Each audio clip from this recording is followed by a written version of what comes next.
आवृत्ती आहे. 17व्या आवृत्तीमधील 11वा अध्याय आहे.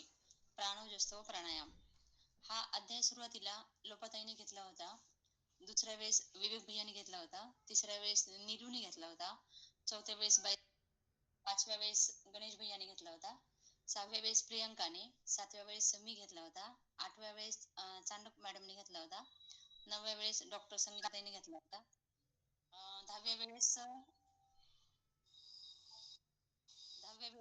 प्राध्यापक संगीताईने घेतला होता. 11व्या वेळेस पण त्यांनी कंटिन्यू 2 रविवार घेतले होते. 12व्या वेळेस उदय भैयाने घेतला होता. 13व्या वेळेस पिंकीने घेतला होता. 14व्या वेळेस दीपाताईने, 15व्या वेळेस परत डॉक्टर ताईनेच घेतला होता. आणि 16व्या आवृत्तीच्या वेळेस डॉक्टर संगीताईंचा अध्याय होता, पण त्यांना काही झाला नव्हता. मग मागच्या वेळेस आपल्या 17व्या आवृत्तीच्या वेळेस विवेक भैयांना थोडी अडचण आली होती. त्याच्यामुळं डॉक्टर संगीताईने तो कम्प्लीट करून टाकला 16व्या आवृत्तीचा. आता ही 17वी आवृत्ती आहे. आज विवेक भैया घेत आहे. विवेक भैया,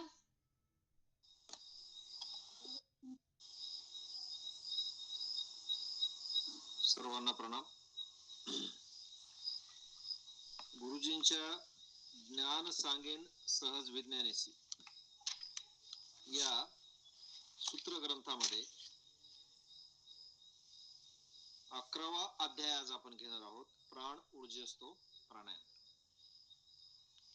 मी पहिल्या आवृत्तीपासून जे सांगत आलेलो आहे की आजची जी समजण्या उमजण्याची आणि मान्यतेची भाषा आहे ती विज्ञानाची भाषा आहे. आणि या प्रबुद्ध वर्गाने, वैश्विक प्रबुद्ध वर्गाने समजण्या उमजण्याची आणि मान्य करण्याची जी सूत्र आहेत ती विज्ञानाची सूत्र आहेत असं ठरवलेलं आहे. आणि या जगन्मान्य असलेल्या, सर्वमान्य असलेल्या वैश्विक वैज्ञानिक सूत्रामध्ये भारतीय अध्यात्माची हजारो वर्षापासून परंपरा असलेली, तळागाळामध्ये मनबुद्धी, हृदयामध्ये, आचरणामध्ये, अभिव्यक्तीमध्ये, ग्रंथांमध्ये, निरूपणामध्ये, प्रवचनांमध्ये, कीर्तनांमध्ये आणि शास्त्रांमध्ये जी रुजलेली सूत्र आहेत, जी सूत्र आपण जगण्या वागण्याची आणि धर्माचरणाची पायाभूत सूत्र म्हणून मानतो, त्या सूत्रांना ज्या संत वचनांनी शब्दबद्ध केलं, त्या संत वचनांना म्हणजेच सत्य वचनांना आजच्या विज्ञानाच्या भाषेमध्ये मांडण्याचं गुरुजींनी जे धाडस केलं किंवा जो प्रयोग केला आणि अत्यंत सहज प्रयोग केला, या सहज सूत्रबद्ध अशा प्रयोगांमध्ये गुरुजींनी आजच्या विज्ञानाच्या भाषेमध्ये ही संत वचने, सत्य वचने कशी आहेत हे जे सांगितलं, त्या अतिशय छोट्या आणि प्रमाणबद्ध मोजक्या शब्दांमध्ये जास्तीत जास्त आशय बांधणाऱ्या या पुस्तकाचं नाव आहे ज्ञान सांगेन सहज विज्ञानेसी. ज्ञान सांगितलंय, खूप सहजपणे सांगितलंय आणि विज्ञानाच्या भाषेमध्ये सांगितलंय, विज्ञानाच्या परिभाषेमध्ये सांगितलंय. याचा हा 11वा अध्याय आहे. प्राण ऊर्जेस्तो प्राणायाम. लास्ट बट वन म्हणायचो आम्ही त्याला क्रिकेटमध्ये बॉलिंग करताना, की आता एकच राहिलेला आहे, ब्रह्मतेची माया, शेवटचा. आणि हे जे अध्याय आहेत, हे अध्याय गुरुजींनी अलीकडच्या काळामध्ये लिहिले होते. तसे मूळ पुस्तक आणि त्यामधील अध्याय जसे पूर्वापार फार वर्षांपूर्वी गुरुजींनी केलेल्या चिंतनाचा परिपाक आहे. परंतु हे जे शेवटचे काही अध्याय आहेत, ते हे जे शेवटचे काही अध्याय आहेत ते अलीकडच्या काळामध्ये लिहिलेले आहेत.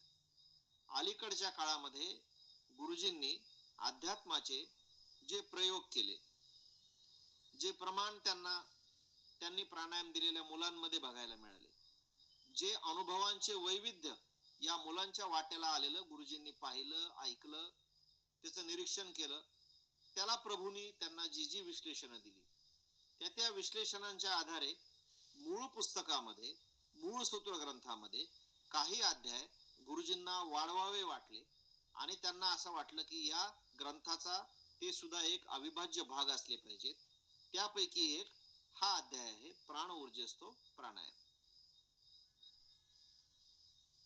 आता प्राणायाम या परिभाषेविषयी, या सूत्राविषयी आपल्याला अधिक जाणून घ्यायचं असेल तर एक नाव ओघामध्ये येतं, ते म्हणजे पतंजली.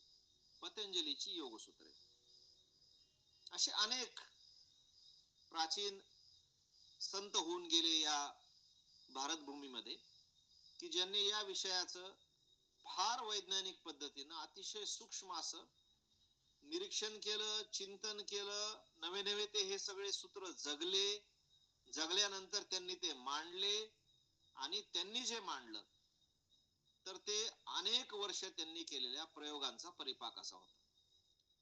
त्यामुळं प्राणायामाच्या, ध्यानधारणेच्या अनेक विविध पद्धती या भारत भूमीमध्ये विकसित झाल्या आणि आज जगामध्ये जर भारताने कोणती अत्यंत अमूल्य अशी देणगी दिलेली असेल तर कोणताही धर्म, त्या धर्माचे नावही जरी बदलले तरी त्यामध्ये तुम्हाला प्राणायामाचा भाग जरूर दिसतो. मग तुम्ही म्हणाल की मुस्लिम धर्मामध्ये काय दिसतो? तर जी बसण्याची पद्धत आहे त्याला आमच्या योगासनाच्या भाषेमध्ये आपण वज्रासन असं नाव देऊ शकतो. वज्रासनामध्ये आहे का ते आपल्यामध्ये? वज्रासन हो आहे, वज्रासन आहे. आणखी काय की जो त्यांच्यामध्ये अजान दिली जाते, या अजानामध्ये बाह्य कुंभकाचा मोठा भाग आपल्याला लक्षात येईल. मोठा दीर्घ असा बाह्य कुंभक. आणखी बुद्ध धर्म संपूर्ण ध्यान धारणा आणि प्राणायामावर अवलंबून. विपश्यना, विपश्यनाचं नाव ऐकलंय आम्ही इगतपुरीच्या. तिथं जे बुद्धाने अनुभवलं त्या प्रकारच्या प्राणायामाचा अभ्यास केला जातो. हा अभ्यास जो आहे, आता याच्याबद्दल, या विविध पद्धतींबद्दल बोलूयात आपण नंतर. परंतु मूळ प्राण म्हणजे जी शक्ती शरीराला चालवते, जीवाला चालवते, ती प्राण. आणि प्राणायाम, प्राणाला एखादा माणूस निश्चित पडला की आपण म्हणतो आता काय काय माहिती, आता प्राण गेल्यासारखंच वाटायला, पण आपण ते पुन्हा एकदा तडफड केली की प्राण आला, परत आला प्राण. आणि एकदा निष्प्राण झालं, निष्प्राण या शब्दामध्ये सुद्धा प्राणाची नसते, प्राणाचा अभाव असते असा त्याचा विग्रह आहे. निष्प्राण झालं की प्राण जातो. प्राण निघून गेला एकदा की घरातले माणसं सुद्धा त्याला त्या नावानं हाक मारित नाहीत. बॉडी म्हणतात त्याला, बॉडी, डेड बॉडी. बॉडी ठेवली, बॉडी आणली, बॉडी नेली असं म्हणतात त्याला. त्याला ते माणूस म्हणत नाही, त्याला त्या नावानं हाक मारित नाही. मग अमका अमका माणूस गेला तर आपण म्हणतो आणली का, बॉडी आणली का दवाखान्यातून, म्हणजे त्याला ते नाव नाही देत आपण. ते नाव कोणतं होतं? नाव ते होतं की जो चालता होता, बोलता होता, विचार करणारा होता, हसणा खेळणारा, आपल्या शेजारी उभा राहणारा, बसणारा, तो होता. त्याला बॉडी का म्हणत नव्हतो आपण? कारण त्याच्यामध्ये प्राण होता, प्राण होता. मग हे जे प्राण असणं जे आहे ते कुठून येतो? प्राण कसा टिकतो? प्राणाला काय लागतं? मग गुरुजी म्हणतात की प्राण म्हणजे श्वासोश्वास, श्वास आणि उच्छ्वास. श्वासोश्वास हे शब्द एकत्र का विग्रह न करता एकत्रित का घेतला जातो? त्याचं कारण असं, श्वास आत घेणे आणि बाहेर सोडणे, या दोन्ही प्रक्रिया ज्या आहेत त्या अत्यंत नैसर्गिक आहेत, फार नैसर्गिक. म्हणजे मूल जन्मलं की त्याच्या पाठीवर असं मारलं जातं थोडस, रडलं ते एकदा, दीर्घ श्वास सोडला त्याने आणि त्या रडण्याच्या ओघामध्ये पुन्हा श्वास आत घेतला की हा ते आला, आता झालं. मग ते डॉक्टर त्याला देऊन टाकतो, नर्स जवळ घेऊन टाकतो. आणि जर ते नसल, ते रडत नसल, ते निश्चित असेल ते, तर अजून त्याला ते घेता आलेलं नाही श्वास, म्हणून ते मग इथं मार, पाठीवर मार त्याच्या, किंवा त्याचं मुंडकं असं घेऊन असं सोडून दे एकदम त्याला, म्हणजे दचकून एकदम असं श्वास रडायला लागतं मोठ्याने, तर मग ते देऊन टाकतात. म्हणजे ते श्वास आत घेतला पाहिजे आणि सोडला पाहिजे, हे बेसिक आहे. झोपतो आम्ही, झोपल्यावर चालतो श्वासोच्छ्वास. म्हणजे कुणाला अनुभव आला का नाही बघा, परंतु कधी कधी काय होतं की पित्त जास्त होतं आणि पित्त जास्त झाल्यानंतर ते उसळी मारत झोपेत, आणि झोपेत उसळी मारल्यानंतर अचानक खडबडून श्वास नलिकेमध्ये त्याचा थोडासा अंतर्भाव झाला आणि श्वासाला जरा जरी अडथळा झाला तर तो मेंदू असा खडबडून उठवतो माणसाला, जागा करतो माणसाला. आणि जागा झाल्यानंतर त्याच्या लक्षात येतं की श्वास नलिकेमध्ये ते गेलं होतं. म्हणजे श्वास हा अहर्निश रात्रंदिवस सुरू असणारी प्रक्रिया आहे. कारण काय? कारण त्याला प्राण टिकून ठेवायचा शरीरामध्ये, म्हणून श्वास आणि उच्छ्वास ही नैसर्गिक प्रक्रिया आहे. निरीक्षण केलं आणि निरीक्षण असं केलं की कुत्र्याचा श्वास हा अत्यंत उथळ आहे. जीभ बाहेर काढून श्वासोश्वास घेतात ते, त्याच्या श्वासोश्वासाचा आवाज तुम्हाला ऐकता येईल, आवाज ऐकता येईल. किती वर्ष आयुष्य, किती त्याचं पण 20 वर्ष आयुष्य, जास्त नाही. बर, याच्या उलट कासवाचा श्वासोश्वास कसा असतो तर अत्यंत मंद असतो, फार मंद असतो. त्याचा आवाज ऐकतो का? नाही, त्याचा नाही आवाज ऐकतो. बर, किती असतं त्याचं आयुष्य? किती असतं? जास्त असतं त्याचं आयुष्य, 100 वर्षापेक्षा अधिक असतं त्याचं आयुष्य. फार जगतं कासव, 300-300 वर्ष, 400-400 वर्ष पण जगतं. बर, माणसाचं काय पण? तर माणूस जेव्हा ध्यान करायला बसला, अभ्यासाला बसला, शांतपणे कुठंतरी असं बसून असला तर त्याचा श्वासोश्वास कसा असतो? मंद असतो, तो नाही ऐकूया.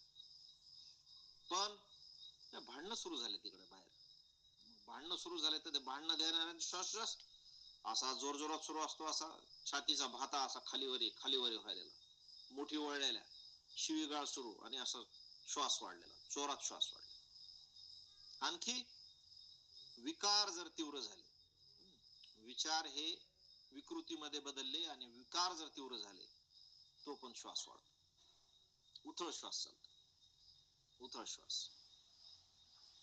जिथं उथळ गोष्टी चालतात त्या ठिकाणी आपण गेलो त्या स्थळावर तरी तिथं श्वास उथळ होतो, उथळच विचार येतात, उथळ श्वास चालतो, थिल्लर असं मन होऊन जात.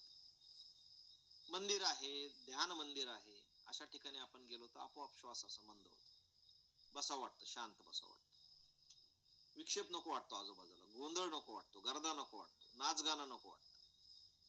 मग निवांत बसले, शांत बसले तर श्वासही शांत होतो. म्हणजे जेव्हा आपण अस्थिर असतो, बेचैन असतो, तेव्हा आपला श्वास हा उथळ असतो. जेव्हा आपण स्थिर असतो, शरीर स्थिर असतं, मन स्थिर असतं, त्यावेळेला आपला श्वासोश्वास हा मंद असतो. आता श्वासाचा आणि ध्यानाचा काय संबंध आहे? तर संबंध आहे ते तिकडं जाण्याची शिडी आहे. प्राणायाम कशाला श्वास बंद करायचा, कशाला हे भानगडीत पडायचंय, कशाला नाक दाबायचंय एकदा इकडून एकदा तिकडून, कशाला सर्कस करायची, ही काय गरज आहे लक्षात ठेवायची की उजव्या नाकपुडीतून डाव्या नाकपुडीतून श्वास घ्यायचा, उजव्या नाकपुडीतून सोडायचा आहे. उजवी नाकपुडी ही उष्ण नाकपुडी आहे, उष्ण श्वास घेणारी आहे. डावी नाकपुडी ही थंड श्वास घेणारी आहे. एकीला इडा म्हणतात, दुसरीला पिंगळा म्हणतात. आणखी जी मधली नाडी दिसत नाही तिला सुषुम्ना असं म्हणतात. योगाची सगळी शक्ती ही सुषुम्ना नाडी मधून वर जाते, ती पाठीच्या शेवटच्या कण्यामध्ये असते, मेंदू पर्यंत ती गेली की समाधी प्राप्त होते. मधले जे रस्ते असतात ते वेगवेगळे चक्र असतात. मग आसन ही त्याची मूळ स्थिती आहे. यम नियम म्हणजे मनाचे असलेले जगण्या वागण्याचे नियम, विचाराचे नियम, हे सगळे त्याचा पाया आहे. कासवाप्रमाणे त्यानं सगळे विचार आणि वासना आतमध्ये घेतल्या की तो प्रत्याहार आहे. त्यानं उगवत्या सूर्याची धारणा केली की ती धारणा आहे. त्याचं लागलं की मग ते ध्यान आहे. त्या ध्यानाची मग समाधीमध्ये रूपांतर होतं.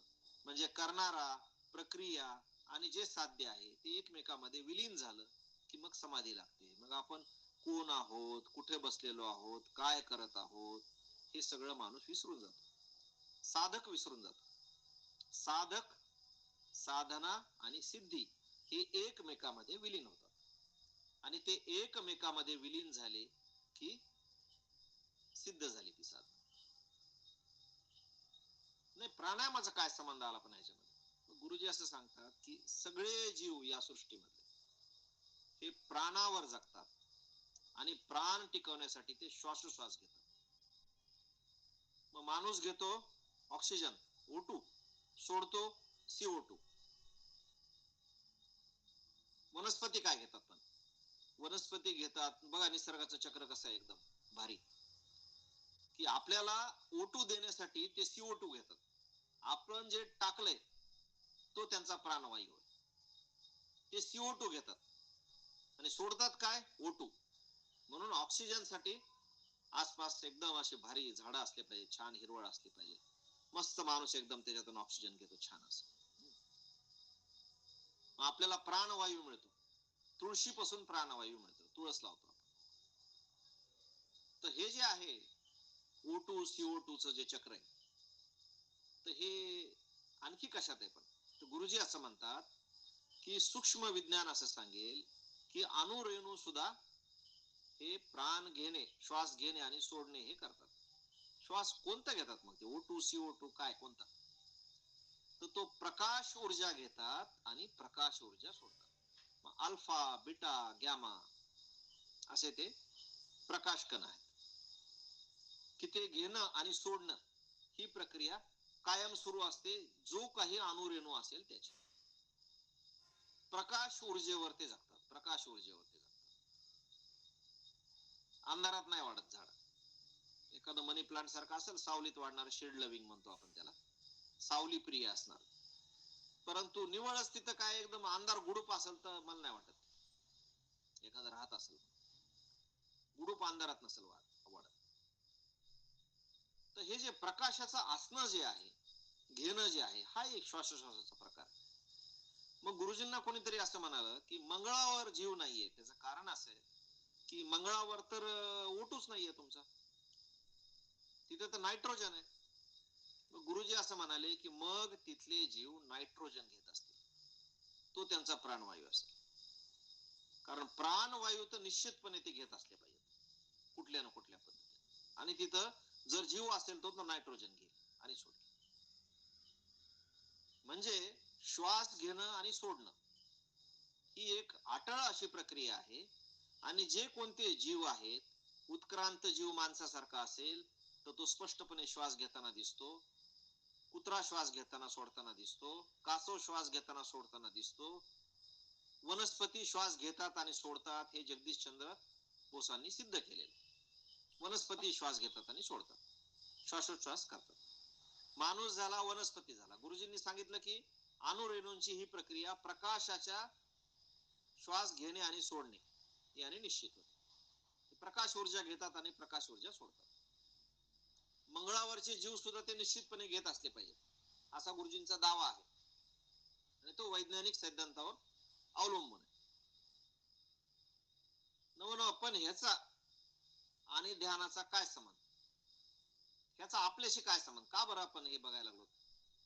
आपण हे बघायला लागलो आणि गुरुजींनी हे मांडले याच्यामुळं की गुरुजींकडे आलेल्या प्रत्येक साधकाला सुरुवातीला काय दिलं गुरुजींना? तर प्राणायाम दिला. गुरुजींची साधना तुम्ही करता का अशा प्रश्न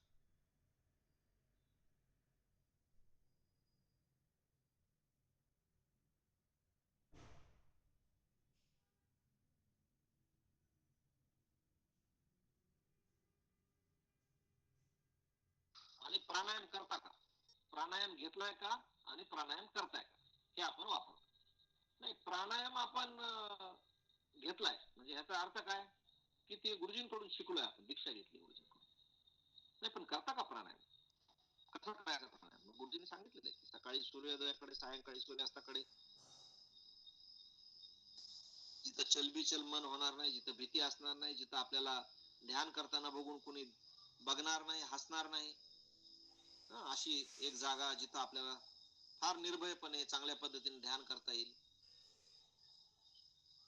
पाठीचा कणा सरळ ठेवायचा. त्याचं कारण असं की सगळ्या ऋषींनी ज्यांनी ज्यांनी सांगितलं ह्याच्याबद्दल, कुणी कुणी सांगितलंय, पण राजयोगामध्ये विवेकानंदांनी सांगितलं ही प्रक्रिया.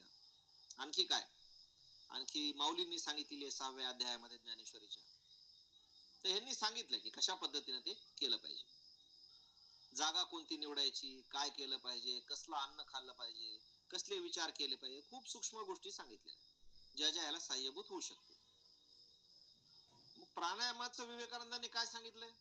माऊलींनी ते कुंडलिनीचं वर्णन केलेलं आहे. सगळे चक्र, मग मूलाधार चक्र आहे, मणिपूर चक्र आहे, स्वादिष्ठान चक्र आहे, आज्ञा चक्र आहे, हे सगळे चक्र सांगितले. सहस्त्रदल आहे, वेगवेगळे चक्र सांगितले. त्याचा भेद केल्यानंतर योग्याला काय काय अनुभव येतो हेही माऊलींनी सूक्ष्म पद्धतीने सांगितले. विवेकानंदांनी सांगितलेलं राजयोगामध्ये. आणि हे राजयोगात सांगत असताना विवेकानंदांनी पतंजलीच्या योग सूत्रांमध्ये या प्राणायामाचा आणि ध्यानाचा अत्यंत सूक्ष्म असं विश्लेषण करण्याचा प्रयत्न केलेला आहे. खूपच छान आहे. म्हणजे प्रत्येक जीव हा अव्यक्त ब्रह्म आहे हे विवेकानंद म्हणतात. आणि त्यावर जोर देतात यामुळे की ते असं म्हणतात की एका विशिष्ट पद्धतीची साधना जर केली की which is essential and eastern concept, आणि आपण जगाला दिलेली ती देणगी आहे. अनेक ऋषी मुनींच्या चिंतनामधून ते आलेलं आहे आणि प्रयोगांमधून ते आलेलं आहे, सिद्ध झालेलं आहे. ती देणगी म्हणजे ध्यान आणि प्राणायाम. आणि या ध्यान प्राणायामाच्या चावीने माणसाच्या सर्वांगीण ऊर्जेची आणि प्रगतीची दारे उघडतात. आणि सामान्य जीव जो अव्यक्त ब्रह्म आहे, इतरांसारखाच सामान्य आहे, तो असामान्य स्थितीला जातो किंवा जाऊ शकतो. आणि हे उघड आहे. म्हणजे महाराज तुकाराम महाराज जरी म्हणत असले, तुका म्हणे न दे अनेकांची हाती, बैसला तो चित्ती निवडेल. पण कोण निवडेल मग? ना, बैसला तो चित्ती निवडेल. जो आतमधला ज्याला सांगेल ना, ज्याला सांगायचं त्याला सांगा. पण त्यानं काय होईल की तत्वमसी हे जे उपनिषद सांगतं की तो तू आहेस. आणि आणखी काय सांगतं? अहम ब्रह्मास्मी, मीच ब्रह्म आहे. ब्रह्म म्हणजे दुसरं कोणी नाहीये. काही काय तिकडं नाहीये कुठं की एक विमानात बसलं, तिकीट काढलं आणि तिथं गेलं, पोचलं की आलं ब्रह्माचं गाव. तसं नाहीये. ते प्रत्येकाच्या मध्ये आहे. म्हणजे तत्वमसी आणि अहम ब्रह्मास्मीचा नाण्याच्या दोन बाजू आहेत, अर्थ एकच आहे, नाणं एकच आहे. मूळ मतितार्थ एकच आहे. आणि मतितार्थ असं सांगतो की तूच ब्रह्म आहेस. दुसरं वाक्य आहे मीच ब्रह्म आहे. पण हे कळल कसं, उमगल कसं, हे सिद्ध कसं होईल? तर ते सिद्ध होईल प्राणायामाने आणि ध्यानाने. मग प्राणायाम कशासाठी करायचा आहे? तर तो ध्यानासाठी करायचा. ध्यान कशासाठी करायचंय? तर ज्याचा आपल्याला शोध आहे, ज्या परमात्म्याचा आपल्याला शोध आहे, ज्या दिव्य आनंदाचा आपल्याला शोध आहे, ज्या गोष्टीसाठी सगळे धर्म ज्यांचं उद्दिष्ट म्हणून ते आसुसलेले आहेत आणि तिकडे ते बोट दाखवतात, त्या अंतिम दिव्यत्वाला प्राप्त होण्याची स्थिती म्हणजे समाधी. त्या समाधीमध्ये जाण्यासाठी प्राणायाम आवश्यक आहे. श्वास नियंत्रित करणे आवश्यक आहे, गती नियंत्रित. शंकराचार्य असं सांगतात की मन एवं बंधनो मोक्ष एवं कारण. मन हे मोक्ष किंवा बंधनाचं कारण आहे. बैसले तरी हिंडवी दाही दिशा, असं माऊली म्हणाले की बसलं तरी दाही दिशेला. नाही, अमेरिकेत आमचे एक होते मित्र, गेला अमेरिकेमध्ये. नाही तर ट्रम्प असं म्हणला, गेलं ते वॉशिंग्टन मध्ये व्हाईट हाऊसला गेलं. नाही, मोदी असं म्हणले, गेलं लाल किल्ल्यावर. बसल्या बसल्या ते दाही दिशा. आमची मावशी असं म्हणली होती, गेलं ते मावशीच्या काळामध्ये, जुन्या भूतकाळात गेलं ते. नाही, ते असं करायचं होतं आम्हाला एकदा, ते गेलं ते कल्पनेच्या राज्यामध्ये गेलं. म्हणजे प्रकाश वेगापेक्षाही अधिक वेगानं जर काही जात असेल तर ते मन आहे. मग इतकी वेगवान वस्तू जी आहे तिला जर नियंत्रित केलं, म्हणजे आपण म्हणतो ना इंग्रजीमध्ये कॉन्सन्ट्रेशन, कॉन्टेम्प्लेशन आणि मेडिटेशन, या तीन एकाच शब्दाच्या तीन इंटेन्सिफाय करणाऱ्या एक स्थिती आहेत. की अगोदर एकाग्रतेची उच्च स्थिती म्हणजे कॉन्टेम्प्लेशन, म्हणजे त्याच्यातले नवीन काही उमगणे, ज्याच्यामध्ये काही नवीन शोध लागतात विज्ञानाचे, नवीन काहीतरी उमगतं. एकदा एकाच गोष्टीचा विचार करत गेलं की त्या गोष्टीशी समस्पंद होऊन त्याच्यातून नवनिर्मिती होते, ते कॉन्टेम्प्लेशन. आणि त्याच्याही पुढे गेलं आणि ते अत्यंत, म्हणजे जसे 7 रंगाचं चक्र फिरवलं आणि पांढरं दिसायला लागलं, तसं ते गेलं आणि त्या निर्मिकामध्ये किंवा ज्या स्थितीतून सगळी उत्पत्ती झालेली त्या केंद्रामध्ये जाऊन ते स्थित झालं की मग ते झालं समाधी स्थिती. मग ही स्थिती येण्यासाठी ह्या प्राणायामाचा काय संबंध? तर हे मन जे आहे, जे अत्यंत चंचल आहे, जे बैसले तरी हिंडवी दाही दिशा असं ज्याला म्हणतो आपण, तर त्या मनाला नियंत्रित करण्यासाठी आपल्याकडं काही आहे का, उपाय आहे का? कारण मन तर दिसत नाहीये. मग न दिसणाऱ्या वस्तूला नियंत्रित कसं करा, असा एक प्रश्न आहे आपल्यासमोर. पण मग आपल्याला गवसलेलं, मगाशी बघितलेलं सूत्र असं आहे आपलं, की जर मन अस्थिर असेल तर श्वास अस्थिर असतो, जर मन स्थिर असेल तर श्वास मंद असतो. आता दुसऱ्या अर्थानं आपण असं म्हणूयात की श्वास जर अस्थिर असेल तर मन अस्थिर असतं, श्वास जर स्थिर असेल तर मन स्थिर असतं. मन स्थिर असलं की ते एकाग्र होतं, एकाग्र झालं की ते आणखी एकाग्रतेच्या उच्च स्थितीला जाऊ शकतं. उच्च स्थितीमध्ये गेलं की ते ज्याचं ध्यान करतो त्याच्याशी समस्पंद होऊ शकतं. समस्पंद झालं की ते ज्याचं ध्यान करतो त्याचे गुण आपल्यामध्ये आत्मसात करतं आणि ज्या दिव्यत्वाचं आपण ध्यान करतो आहोत तसे दिव्यत्व आपल्यामध्ये प्रकट व्हायला लागतं. मग त्याच्यासाठी काय केलं पाहिजे? कृत्रिमरित्या आपण श्वास मंद केला पाहिजे. कृत्रिमरित्या आपण श्वास मंद करता येऊ शकतो का? हो, येऊ शकतो. मग ते ऋषींनी शोधून काढलं. त्याचं तंत्र काय? तर त्याचं तंत्र आहे प्राणायाम. त्याचं तंत्र आहे प्राणायाम. मग अनेक प्रकारचे प्राणायाम सांगितले, खूप प्रकारचे प्राणायाम. मग पूरक असेल, रेचक असेल, कुंभक असेल, असे वेगवेगळे प्रकार सांगितले. श्वास आत घेणे हा एक प्रकार, आत तो नियंत्रित करून ठेवणे संयमाने हा एक प्रकार, सोडण्याची पद्धत काय असली पाहिजे हा एक प्रकार. याच्यावर अनेक जणांनी आयुष्य घालून प्रयोग केले ऋषींनी आपल्या, आणि त्याच्यातून रेडीमेड काही टेलर मेड गोष्टी काढून दिल्या आपल्याला, की असं करा म्हणजे मग तुम्हाला पटकन होईल. ते शॉर्टकट्स दिले, शॉर्टकट्स दिले. शॉर्टकट नाही येत ते, पण त्यांच्या दृष्टीने शॉर्टकटच येते. त्यांच्या तपस्या, आयुष्यभराच्या तपस्या, 12 वर्षाचं एक तप, आणि अशा अनेक तप केले अनेक लोकांनी आणि शोधून काढलं. इतकं शोधलं की गोरखांनी, म्हणजे गोरक्षनाथाने इतक्या विधी शोधल्या प्राणायामाच्या आणि ध्यानाच्या की एक शब्द प्रयोग रूढ झाला हिंदीमध्ये, गोरखधंदा. म्हणजे ज्यानं लय कुटाने केलेत, गोरखधंदा म्हणजे खूप खूप शोधले. हे करू का ते करू का, ते करू का हे करू का, असे अनेक प्रकार शोधले, अनेक प्रकार हँडओव्हर केले, आपल्याला देऊन टाकले फॉर हँड्स ऑन एक्सपेरिमेंट्स. करा तुम्ही, हे करा, हे जमतं का तुम्हाला? विपश्यना जमते का? जमते. कसं जमते विपश्यना? काय विपश्यना म्हणजे काय करायचं? बसायचं असं निवांत, कशाचं ध्यान बिन नाही करायचं, आणि श्वास जो येतोय, जो बेहोशी मध्ये आपण घेतोय आतापर्यंत, तर ते बेहोशी मध्ये नाही घ्यायचा, होश मध्ये घ्यायचा. होश मध्ये कसं, होश मध्ये कसं करता येईल? करा एकदा प्रयोग करा. जेव्हा तुम्हाला खूप राग आलेला आहे एखाद्या माणसाचा, मी केलेला आहे प्रयोग. काय करायचंय त्याच्यामध्ये असं करायचंय, बघायचंय असं की आता श्वास आपण घ्यायला लागलो, हळूहळू श्वास आला, नाकात गेला, आता तो आतमध्ये गेलाय, थांबलाय तो, आता हळूहळू बाहेर यायला लागलाय. काही करू नका, त्या फक्त त्या नाकातून येणाऱ्या श्वासावर तुमचं लक्ष नियंत्रित करा. बाकी सगळं विसरून जा. हळूहळू तुमच्या असं लक्षात येईल की तुम्ही स्वतःला हरवून गेला, याला म्हणायचं विपश्यना. हळूहळू तुम्ही ध्यानामध्ये आपोआप उतरून जाल. काय केलं नाही, त्या श्वासामध्ये इतकी ताकद आहे, त्या प्राणामध्ये इतकी ताकद आहे की त्याने माणसाचं आयुष्य वाढू शकतं आणि कमी होऊ शकतं, असं गुरुजी असं म्हणतात. उथळ श्वासामध्ये कुत्रा 20 वर्षांनी मरतो, किती चांगलं ब्रीड असलं तरी.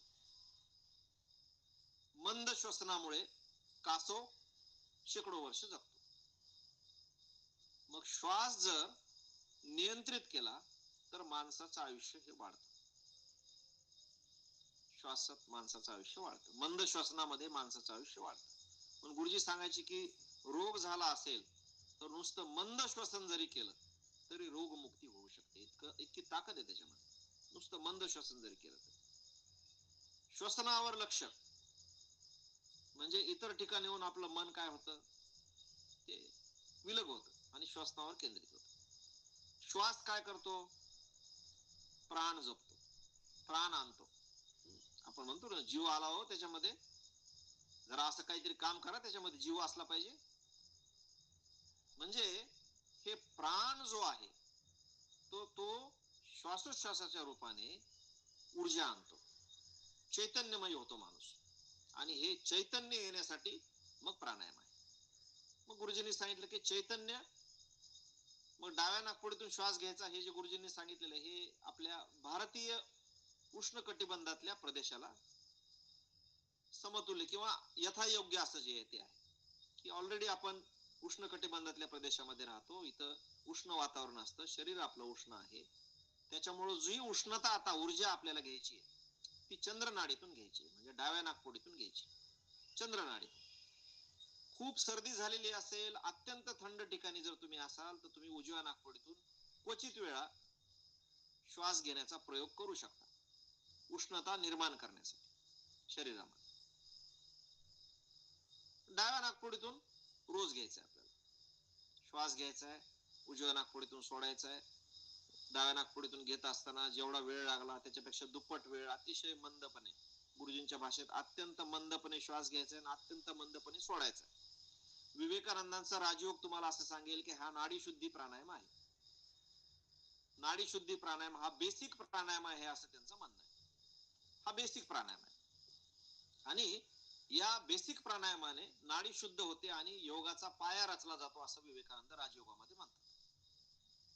गुरुजी असं म्हणतात की ह्या कलियुगामध्ये त्यांना परमात्म्याने जी शक्ती दिली प्रदत्त करण्यासाठी, जे जे त्यांच्या समोर मांडी घालून बसतील त्यांना, जे जे त्यांच्याप्रमाणे जगायला आणि वागायला असतील त्यांना, तयार असतील त्यांना, जी साधना दिली आणि ज्याच्यामध्ये पॉवर दिली, पॉवर हाऊस दिलं पूर्ण, तर ते म्हणजे आपलं प्राणायाम. आणि मग या प्राणायामानं काय होतं की ध्यान लागण्यासाठी जी अनुकूलता मनाला आवश्यक आहे ते मनाचं विचलन संपून त्याचं नियंत्रण पूर्ण प्राप्त होतं आणि त्या नितळ झालेल्या मनाच्या अविचल स्थितीमध्ये आपण ज्याचं ध्यान करत आहोत त्याचं प्रतिबिंब आपल्याला दिसायला लागतं. प्रतिबिंब नुसतं दिसत नाही, बघून तरी काय करायचं, पण ते करायचंय काय बघून एखाद्या उगवता सूर्य ध्यानात बघण्यापेक्षा एक आमच्याकडे चित्र आणू आम्ही आणि बघू त्यालाच बघत बसू आम्ही, कशाला काय करायचं प्राणायाम. नाही, तसं नाही जमत. ते नुसतं बघणं नाही त्याच्यामध्ये, तर त्याच्यामध्ये त्याच्याशी समस्पंद होणं आहे, ज्याचं आपण ध्यान करतो आहोत. समस्पंद झाल्यानं काय होईल, पण समस्पंद झाल्यामुळे त्याच्यामध्ये जी ऊर्जा आहे, चैतन्य आहे, जो प्राण आहे असं म्हणेन मी आता, जो जीव आहे, जी ऊर्जा आहे, जी मनुष्याच्या धारणेच्या खूप पुढची आहे, खूप आगळी वेगळी अशी आहे. वशिष्ठ हा विशिष्ट आहे गुरुजी असं म्हणायचे. विशिष्ट होईल कसा, पण कशामुळे झाला विशिष्ट? नाही, विश्वामित्र का नाही झाला, वशिष्ठच का विशिष्ट आहे? कारण हे काहीतरी वैशिष्ट्य देणारी एक ऊर्जा त्याच्याकडे आहे. ती संयमाची असेल, ती स्थैर्याची असेल, तो स्थितप्रज्ञ असेल, ती सगळी लक्षणं आपोआप येतील. मग आणि आपोआप कधी येतील, पण तर जेव्हा तुम्ही त्याचं ध्यान कराल, जेव्हा तुम्ही त्याच्याशी समस्पंद व्हाल. आणि हे समस्पंद होण्याचं जे तंत्र आहे त्या तंत्राची सुरुवातीची गोष्ट म्हणजे प्राणायाम, त्याची शिडी आहे. आमच्याकडे ते कपालभाती एक आहे हो, त्याचं एक ऐकलं. आणि हा कपालभाती ऐकलंय, भ्रामरी ऐकलंय. ते आता ते आपले बाबा रामदेव बाबांनी ते बरंच लोकांना ही सूत्र सगळी सामान्य करून टाकली आणि सगळ्यांना माहित करून दिली. त्याच्याबद्दल फक्त एकच गोष्ट वाटते की जगण्या वागण्याचे यम नियमाचे जे साधनं आहेत, जे पायाभूत नियम आहेत, तर त्याच्याशी संलग्नता, खाण्यापिण्याचे नियम आहेत त्याच्याशी संलग्नता ठेवता न ठेवता जर कुणी ह्या सगळ्या गोष्टी करत असेल तर त्याच्यामध्ये राजयोगामध्ये आणि ज्ञानेश्वरीच्या 6व्या अध्यायामध्ये स्वामीजींनी आणि माऊलींनी स्पष्ट सांगितलेले की त्याचे आघात हे हृदयावर आणि मेंदूवर होतात. त्यामुळं जसा विस्तू हा चुलीमध्ये घातला तर जशी भाकरी खाऊ घालू शकतो आपल्याला, तसं जर ही ऊर्जा अनियंत्रित असेल तर ते आपलं घरही जाळू शकते, कारण ती ऊर्जाच आहे शेवटी ते. तर त्याच्यामुळं या सगळ्या गोष्टी लक्षात घेतल्या पाहिजेत. प्राणायाम करणाऱ्यांना अगोदर तो त्या स्थितीला असला पाहिजे. त्यांना मान्य केलं पाहिजे की मी हे करणार नाही, तो संलग्न असला पाहिजे त्याच्याशी. आणि मग या प्राणायामामुळं ध्यान साध्य होतं किंवा साध्य प्राप्त स्थितीमध्ये येतं. आणि प्राणायामाची एकदा ती आवश्यकता संपली रे संपली की मग काही होऊ शकतं. मग ते ध्यान काय लक्षात येत नाही. मग आपल्याकडं प्राणायाम सुटणे नावाचा एक प्रकार आहे बघा. प्राणायाम सुटणे एक प्रकार आहे. प्राणायाम सुटणे म्हणजे काय की प्राणायाम दिला होता गुरुजींनी, मी ध्यानाला बसलो, आज प्राणायाम करण्यासाठी मी उजवा हात वर केला, परंतु उजव्या नाकपुडीवर हात ठेवण्यासाठी माझा अंगठा उचललाच गेला नाही. मी आपोआप ध्यानामध्ये गेलो, ते शरीर ध्यानामध्ये गेलं, प्राणायाम करायचं लक्षातच नाही राहिलं. गुरुजी म्हणतात प्राणायाम सुटला असं म्हणायचं याला. की रोज बसलो, प्राणायाम तुम्ही म्हणला होतात करा म्हणून प्राणायाम करण्याचं लक्षात ठेवलं, लक्षातूनच गेलं आणि आपोआप ध्यान लागलं. ध्यान असं लागलं की त्याच्यामध्ये मी समर्पित झालो शरीरामध्ये, ते लक्षातच राहिलं नाही की हात उचललाच नाही. हात उचलण्यासाठी जी एक कॉन्शियस स्थिती असावी लागते ती कॉन्शियस स्थितीच राहिली नाही. आणि माझं कॉन्शियसनेस हे हाय लेवलला गेलं. ज्याचं ध्यान करायचंय त्याचं ध्यान लागलं, मी त्याच्याशी समस्पंद झालो. मग आपण असं म्हणतो की नाही आता नाही गरज राहील त्याची, आता नाही गरज राहील. शिडीची पायरी आहे, नाही जायचंय पण पायरी चढूनच जावं लागेल ना शिड्याच्या, हो जावं लागेल. पण एक दिवस वर जाण्यासाठी शिडीची पायरी सोडावी लागते ना. शिडीवरच बसून राहिलो तर कसं जमल. तसं प्राणायामाची गुरुजींकडे असणाऱ्या मुलांना तशी कुणाला किती गरज लागते काय हे व्यक्तिपरत्वे भिन्न अनुभव असू शकते, परंतु प्राणायाम सुटलेले अनेक जण तुम्हाला दिसतील. तर तुम्ही म्हणाल की नाही ते ध्यान, सामूहिक ध्यानात बसताना आम्ही प्राणायाम करतो, ह्याला प्राणायाम करताना बघितलंच नाही हो आम्ही. मग गमतीनं तर आम्ही तुम्हाला विचारू शकतो की नाही पण गुरुजींना बघितलंय का तुम्ही प्राणायाम करताना कधी? ते प्राणायाम देतानाच फक्त ते अंगठा नाकावर ठेवायचे. तुम्ही हिरवी बघितलंय का कधी? नाही, हिरवी नाही. पण कधी काळी नाही, कधी काळी इतकं काटेकोर केलं ते की त्या वेळेला प्राणायाम करायचं म्हणजे करायचं. म्हणजे ते जर नाही ती वेळ पकडता आली तर प्राण जातो का काय, अशा प्रकारची आदिरता असायची. इतकी उत्कटता. ठाकूर म्हणले कुणाला सापडेल तर जसं डोकं असं धरून पाण्यामध्ये बुडवल्यावर श्वासासाठी तो तळपडतो ना, तितकं जेव्हा तो आतुर असेल तेव्हा सापडेल. त्याच्याशिवाय नाही सापडायचं, इतकी आतुरता पाहिजे. पण एक दिवस असा येतो की गरजच पडत नाही. मग ते साधना काय ते मग त्याला सांगावं लागतं की प्राणायामाचं नाही लक्षात नाही राहिलं, गेलं ध्यानामध्ये. तर ही स्थिती येऊ शकते. नाही ते भस्त्रिका काय पण तुम्ही मगाशी म्हणाला होता, ते भस्त्रिका म्हणजे लोहाराचा भाता. म्हणजे ते श्वास 36 वेळा एकदा बाहेर सोडले, बाह्य कुंभक केला आणि त्या पद्धतीनं जर ते उड्डीयान बंद, जालिंदर बंद हे सगळे जर लागले तर मग ती उष्णता जी निर्माण होते ती कुंडलिनीला जागा करते आणि मग कुंडलिनी ऊर्ध्व दिशेने जाते. मग त्याचे वेगवेगळे बंध सुटल्याचे अनुभव येतात, वेगवेगळे चक्र उघडल्याचे अनुभव येतात आणि ते अनुभव खूप खूप वेगळे असतात, खूप भव्य असतात, खूप दिव्य असतात.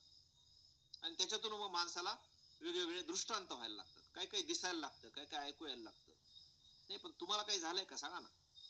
हो, मी राजयोग जेव्हा वाचत होतो, जेव्हा राजयोग वाचत होतो आणि वाचून प्राणायाम करत होतो गुरुजींना भेटण्याच्या अगोदर, तेव्हा मनगटाच्या डाव्या हाताच्या मनगटातून एक कस्तुरीचा सुगंध असा बाहेर यायचा. मी मला असं वाटायचं मलाच येतोय. मग मी घरच्या लोकांनाही दाखवायचो आमच्या, तर त्यांनाही ते यायचं.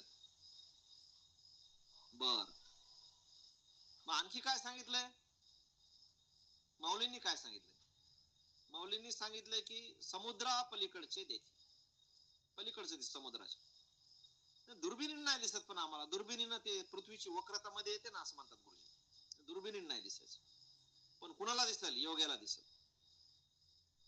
तो तितका स्थिर होऊ शकेल की या सृष्टीच्या मध्यातलं जे केंद्र आहे, जिथं बसल्यानंतर सगळे अनुभव येऊ शकतात निर्मिती असलेले, तर ते समुद्रापलीकडचं बघू शकतो. इतकी दृष्टी त्याला येऊ शकते. आणखी काय बघण्याचं झालं? आणखी काय?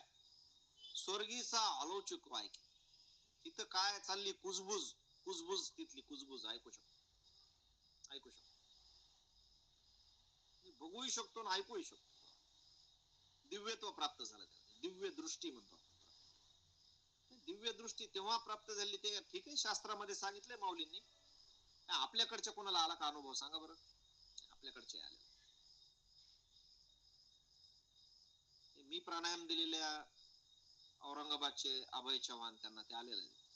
ते सिटी बस मध्ये बसून त्यांनी बघितलं. मी त्या गुरुजींच्या वासुदेवायन पुस्तकामध्ये उल्लेख केलेला आहे की ते कोण कोण दिसलं होतं, कुठं दिसलं होतं, काय. त्यांनी ते कन्फर्म केलं की तसंच होतं का, तर तसंच होतं. त्या दिवशी त्या ठिकाणी ते लोक तशा स्थितीमध्ये बसलेले, ते सगळं जसं तसं ते चित्र नाही. पण ते कंपल्सरी का? नाही, कंपल्सरी नाहीये.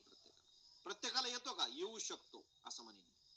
येतोच असं नव्हे. आला पाहिजे असं काही कंपल्सरी नाही. आलंच पाहिजे असं काही कंपल्सरी नाही.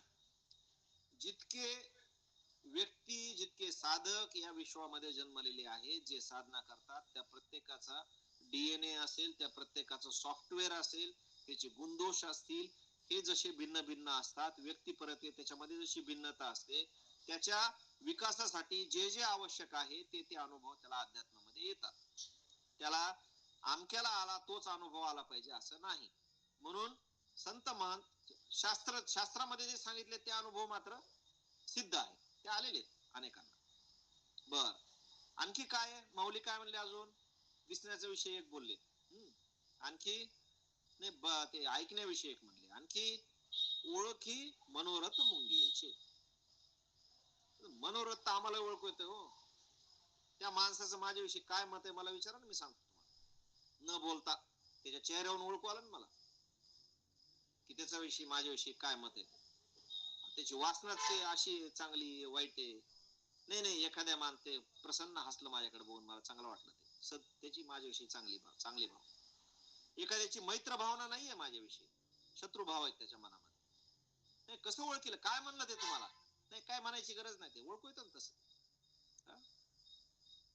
ते कुटुंबामध्ये एकदा ते आला एखादा प्रसंग आणि ते भाव की आमक तमक, भाव ओळखू येतात असं म्हणतात लोक. मला माहिती आहे, मला काही सांगू नका त्याच्याविषयी. मला माहिती आहे तो कसा आहे. तो कसा आहे मला माहिती आहे. म्हणजे मनोरथ ओळखलेलं आहे तुम्ही, त्याचे मनोरथ ओळखले, सद्भाव ओळखू येतात, त्याच्या फ्रिक्वेन्सीज आपल्याला मॅच होतात. एखादा मित्र का वाटतो, मार्गदर्शक का वाटतो, फ्रिक्वेन्सी जुळल्यात का? बरं गुरुजींच्या समोर लोटांगण घ्यायची लोक नाही. महात्माच आहे अहो. कसं पण ओळखलं तुम्ही? काय तुम्हाला अनुभव काय आलाय तुम्हाला? नाही, काय अनुभव घ्यायची गरज आहे? साक्षात महात्मा समोर बघितलं की. काही लोकांना गुरुजी तितकं बोलत नसायचे, ऐकायला आलेले असायचे बिचारे, ऐकून गुरुजींविषयी. पण गुरुजींनी मध्ये नंतर उत्तरार्धामध्ये फार बोलणं बंद केलं होतं. ते त्यांच्या ज्यांना बोलायचं आहे, जे बोलायचं आहे, प्रभूनं जे सांगितलेलं आहे ते सांगायचे. पण नाही, ते ओळख करून घ्यायला आलेत की गुरुजी कोण आहेत बघायला आलेत. नाही, ते बोलायचीच असं नाही गुरुजी तेव्हा. मग आम्ही एखाद्याला म्हणायचो, तुमची जरा निराशा झाली का हो, गुरुजी काय बोललेच नाही, आम्हाला खूप बोलतात गुरुजी. ते म्हणायचे नाही, बोलायची गरज नाही, महात्मा आहे, बघितलं की लक्षात येत. म्हणजे मनोरथ ओळखण्यासाठी बोलणंच गरजेचं आहे असं नाही. त्या बोलण्याच्या पलीकडचे भाव जे आहेत ते भाव योगी ओळखू शकतो. ओळखी मनोरथ मुंगी यायचे. गुरुजी म्हणले की हे सगळं आणखी ते महेश योगींनी एक प्रयोग केला, गुरुजींनी उल्लेख केला त्याच्यामध्ये की तरंगती समाधी धारणेच्या मर्यादा एकदा सोडल्या रे सोडल्या. संतोष काटेंना पण तो अनुभव आलेला आहे. ते गुरुजींनी विचारलं की रामकृष्ण मठाची दीक्षा घेतल्यानंतर वेगळं काही वाटलं का? तर त्यांनी सांगितलं की हो. 8 दिवस गुरुजी पायाला जमीन लागत नव्हती. जसं वाटत होतं की मी हलका तरंगतोय हवेमध्ये. तर गुरुजी म्हणाले याला म्हणायचं दीक्षा, याला म्हणायचा अनुभव, की सुरुवातच अनुभवाने. गुरुजींसमोर बसलं, तासन तास बोलत बसलेले गुरुजी समोर बघितले की अशी ऊर्जा यायची. नाही अनुभव काय काय गोष्टी सांगितल्या गुरुजींनी, ते काय प्रयोग सांगितले त्यांनी केलेले. आणखी काय सांगितलं नाही, ते कसं केलं पाहिजे ते एक सांगितलं. आणखी काय सांगितलं, काय नाही करायला पाहिजे ते एक सांगितलं. पण गोष्टी तुमच्या लक्षात आहेत का? सांगा बरं तासभर एकदा गुरुजी काय काय बोलले होते. नाही ते नाही माहिती. मग मग तुम्हाला काय अनुभव, तुमचं काय लक्षात आहे तुमच्या? अहो एक दिव्य अशा पुरुषासमोर बसल्याचा अनुभव, त्यांची ती ऊर्जा आणि त्या ऊर्जेचं सानिध्य आणि त्या ऊर्जेच्या सानिध्यामध्ये आम्ही तसेच होऊन गेलो. हा अनुभव आम्ही सांगू शकतो बा तुम्हाला. एवढं मात्र आमच्या लक्षात की आता कुणी आलं तरी ते तसं नाही होत, इतकं भारी नाही. मग आम्ही अनेकांना भेटतो, अनेक म्हणतात की अमके तमके, पण ते तसं नाही. म्हणजे काय की मनोरथ ओळखू येतं आपल्याला, कुणाच्या मनात काय हे प्राणायामाने ओळखू येतं. तर गुरुजी म्हणले की तसं हे महत्वाचं नाहीये, कारण अनेक सिद्धी आहेत. अशा सिद्धींचा अनिमा लघिमा लघिमा वगैरे वगैरे अनेक, म्हणजे अणु इतका लहान होता येतं, आता आकाश इतकं. तुकाराम महाराज म्हणले अनुरेणू तोकडा तुका आकाशा एवढा. आलेले अनुभव आहेत हे सगळे. हे ध्यान प्राणायाम करणाऱ्या माणसाला येणारे अनुभव आहेत. मग हे प्राणायाम केल्यानंतर अरविंद असं म्हणाले की पहिल्यांदा मी प्राणायाम केलं आणि प्राणायाम केल्यानंतर माझ्या असं लक्षात आलं की ज्या कविता करायला मला जो वेळ लागायचा त्याच्या 200 पट माझी स्पीड वाढली त्या गोष्टी करण्याची. आणि मेंदूंच्या भोवती असलेली दिव्य वलय मी पाहिली मी प्राणायाम करत असताना. आणखी एक लक्षात आलं माझ्या, प्राणायामाचे दिव्यत्व जे ते हजारो वर्षापासून या भारतामध्ये, जसं नंतर बुद्धांनी आणखी प्रयोग केले, गोरखांनी प्रयोग केले, महावीरांनी प्रयोग केले, आणि त्यांना जे जे उमजलं, जे जे समजलं, जे जे प्रभूनं त्यांना इतरांना देण्यासाठी स्पेशली त्यांच्या हातामध्ये ज्या शब्दांमध्ये ज्या पद्धतींनी दिलं त्या पद्धतीने त्यांची एक शिष्य परंपरा निर्माण झाली. मग झेन नावाचे साधू आहेत एक तिबेटमध्ये, ध्यान प्राणायामाचे प्रचंड प्रयोग करताना तुम्हाला आताही दिसतील. धर्मशाला तिकडे जसं हिमालयात तुम्ही जा तस तसं तिथं तुम्हाला ते दिसतील आणि त्यांचे ते हेही दिसतील, स्तूप दिसतील तसे ते त्यांचे सुरू असतात. छोट्या छोट्या मुलांपासून संन्यासी असलेले दिसतील, प्रयोग सुरू आहेत त्यांचे. तिबेटियन साधूंचे तर प्रचंड प्रयोग आहेत त्याच्यामध्ये. त्यांचं आयुष्य सगळं ध्यान असतं किंवा ध्यानाला समर्पित असतं. तर हे आहे यामुळं की शाश्वत दिव्यत्वाचा आनंद जो आहे त्या आनंदाप्रत या मार्गाने जाता येतं. आणि हा मार्ग जो आहे तो आसन प्राणायामाने सिद्ध केलेला मार्ग आहे. मग आपण मुस्लिमांची अजान जरी बघितली तर ती वज्रासनावर आहे. त्यांचं अल्लाहू अकबर म्हणण्याचा जो दीर्घ स्वर आहे ते बाह्य कुंभक आहे असं आपण म्हणू शकू, असं आपण म्हणू शकू. नाही पण चैतन्य महाप्रभूंचं कसं हो, ते तर नाचताना दिसतील तुम्हाला. नाही ती ऊर्जा आहे, तो परिणाम आहे त्याचा, तो परिणाम. ती ऊर्जाच इतकी जास्त आहे की सामान्य माणसाचे पाय जसे गुरुत्वाकर्षणाच्या जडत्वाच्या दिशेनं ओढले जातात तसा गुरुत्वाकर्षण शक्तीचा प्रभावच त्यांच्या शरीरावरचा नाहीसा होतो. ते इतके चैतन्यदायी, इतके ऊर्जादायी, इतका आनंद त्यांच्यामध्ये भरलेला आहे, इतक्या आनंदाची प्राप्ती त्यांना झालेली आहे की हरिनामामध्ये संकीर्तन करत असताना ते चालूच शकत नाहीत, ते उड्या मारतात, उड्या मारत चालतात. दोन्ही पाय त्यांच्या आकाशाच्या दिशेने झेपावले जातात आणि इतकं शरीर हलकं फुलकं होतं की प्राणायामाने आणि त्या दिव्य अशा अनुभवामुळे ते मस्त आनंदाने उड्या मारत राहतात. तर त्याचं ते श्वास अस्थिर नाही येतो, तर तो आनंदातिरेक आहे, आनंदातिरेक आहे. म्हणून आपल्याकडे ध्यान करताना फक्त बुद्धासारखं बसून ध्यान करणारी मुलं तुम्हाला दिसणार नाहीत, तर उभं राहून हात पाय वर गेले. ते रामकृष्ण परमहंसांचं कसं झालेलं ते असा हात, तर ते ऊर्जा घ्यायला लागले, ते उभे राहिले, ते काही बसलेले नाही ध्यानात, ते उभं राहून नाचून ध्यान करतायत. गुरुजी म्हणले भक्तालाही ती स्थिती, तितकंच मंद श्वसन असेल भक्ताचं सुद्धा, तितकंच मंद श्वसन. म्हणजे कीर्तनामध्ये एखादा दृष्टांत जर तिकडून आलेला असेल सांगण्यासाठी, नाचू कीर्तनाचे रंगी, ब्रह्मीभूत होते काया कीर्तनी, तर ते तिथूनच आहे, ते समस्पंद झालेले ते त्या स्थितीला, उभं राहून समस्पंद झालेले ते, त्याला बसण्याचीच गरज नाही. म्हणजे एखादी मीरा चालत चालतही त्या स्थितीला जाऊ शकते, झेप असते. भक्तीला तीच स्थिती आहे, प्राणायामानं तीच स्थिती आहे, योग्याला तीच स्थिती आहे. फक्त योग्याला प्रक्रिया आहे हे करण्याची, त्या प्रक्रियेचं नाव आहे प्राणायाम. आणि सुरुवातीला या मार्गावर येण्यासाठीच जे कमिटमेंट द्यायची आणि जे कृत्रिमरित्या श्वासाला नियंत्रित करायचं आहे, मनाला नियंत्रित करण्यासाठी, कारण स्थिर पाण्याप्रमाणे जसं प्रतिबिंब स्पष्ट दिसतं, तसं मनाला स्थिर करण्यासाठी, ज्याचं ध्यान करतो आहोत त्याचं प्रतिबिंब त्याच्यामध्ये येण्यासाठी, त्याच्याशी समस्पंद होण्यासाठी, त्या ऊर्जेमध्ये आणि चैतन्याशी एकरूप होण्यासाठी जी स्थिती आम्हाला हवी आहे, ती स्थिती देण्याचं बळ जो देतो तो आहे प्राणायाम. ही एक ऊर्जा आहे, इलेक्ट्रिसिटीचं कनेक्शन आहे, आणि ते कनेक्शन, ती ऊर्जा निर्माण करण्याचा आपल्या शरीरामध्ये सामर्थ्य जो देतो तो आहे प्राणायाम.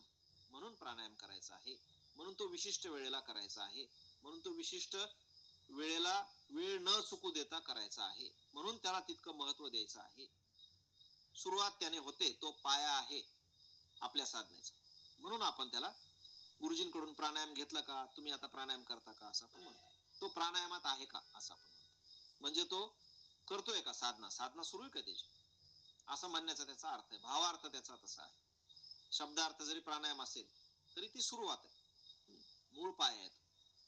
आणि म्हणून हे प्राणायाम केलं पाहिजे. गुरुजी असं म्हणतात की प्राण ऊर्जा, ती प्राण ऊर्जा आपल्यामध्ये येणे, त्या प्राण ऊर्जेस्तव आपण प्राणायाम करतो. आणि जसं आता प्रमोद जायभा यांना प्राणायाम दिलं होतं, गुरुजींना भेटलेही नव्हते ते, आणि मग नंतर जेव्हा गुरुजींना येऊन भेटले तेव्हा त्यांनी सांगितलं की जशी नदीची दोन किनारे असतात आणि त्या दोन किनाऱ्यांमधून पाणी वाहत जातं नदीचं, आणि गंगा यमुना गोदावरी जशा त्या दोन प्रवाहामध्ये वाहत जाऊन महासमुद्राला जाऊन मिळतात, तसं माणसाच्या जीवनामध्ये सकाळचा एक प्राणायाम, सायंकाळचा एक प्राणायाम आहे, आणि ती ऊर्जा तो घेऊन जातो, आणि ते मग ते परमात्म्यापर्यंत पोहोचण्यासाठी हे दोन वेळचे प्राणायाम आहे. गुरुजी चकित झाले. हा भावार्थ त्यांनी पण गुरुजींनी कधी सांगितलेला नव्हता कोणाला. तो यांना आला तिकडून प्राणायाम करत असताना, की का करायचं प्राणायाम, या प्रश्नाचं उत्तर शोधताना. आम्हालाही कधी कधी असं वाटलं की सकाळचा प्राणायाम यासाठी आहे की दिवसभराची ऊर्जा घ्यायची आहे, सायंकाळचा प्राणायाम यासाठी आहे की दिवसभरामध्ये जे काही ऊर्जा क्षय झालेला आहे, ज्या लोकांना, बऱ्या वाईट लोकांना भेटून त्यांचं ऐकून त्यांच्या अनुभवाने मन संस्कारित किंवा कुसंस्कारित झालेलं आहे, ते सगळं पुसून स्वच्छ परमेश्वरासमोर पाठी स्वच्छ करण्यासाठी मनाची आपण सायंकाळचा प्राणायाम करायचा आहे. आणि या दोन वेळेचे प्राणायाम, मग प्राणायामानं काय झालं, ते प्राणायाम घेतला, काही लोकांनी सुरुवातीला प्राणायाम केलं, त्यांना खूप भूक लागायची.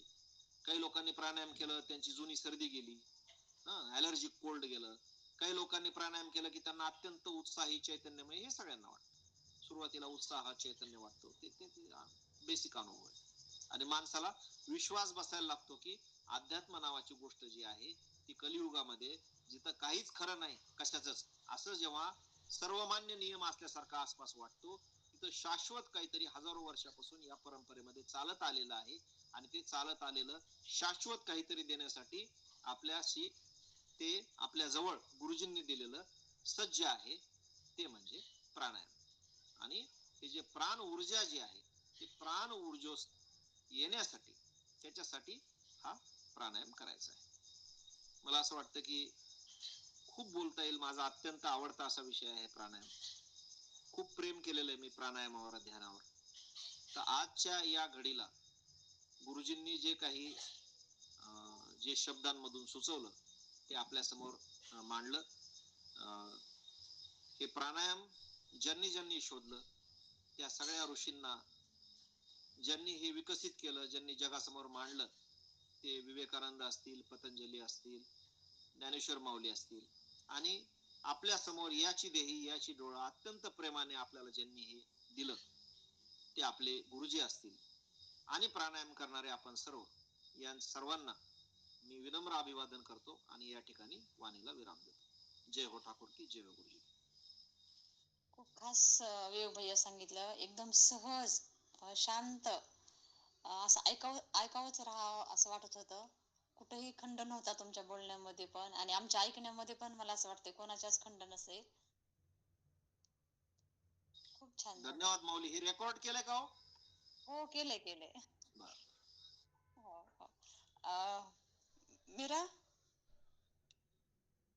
मीरा जॉईन आहे ना? हो आहे ना. भारी विवेक भैया नेहमी सारखं. अच्छा. हो हो, कविता घेते. ही कविता आहे अज्ञात विजयश्री. गुरुजी फार गोड हसले होते ही कविता ऐकून, कारण जॉब मिळत नव्हता तेव्हा आलेली ही ध्यानातली कविता आहे. त्याच्याशी झालेले हे संभाषण आहे. अज्ञात विजयश्री. आजपर्यंतचे अनंत पराजय मी तुझ्या आश्रयानेच स्वीकारले आहेत. आजपर्यंतचे अनंत पराजय मी तुझ्या आश्रयानेच स्वीकारले आहेत.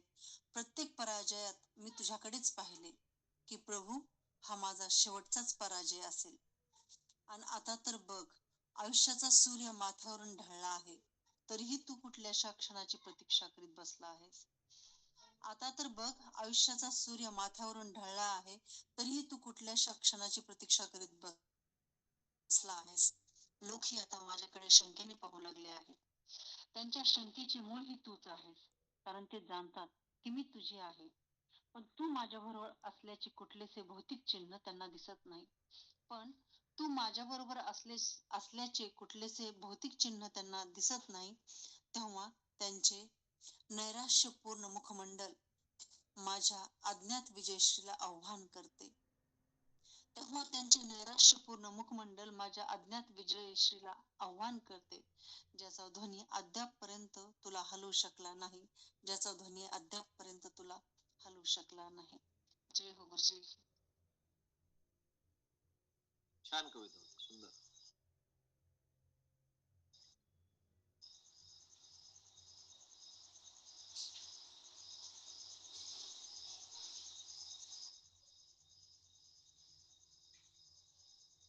कोणाला बोलायचंय का? का पसायदान घ्यायचं?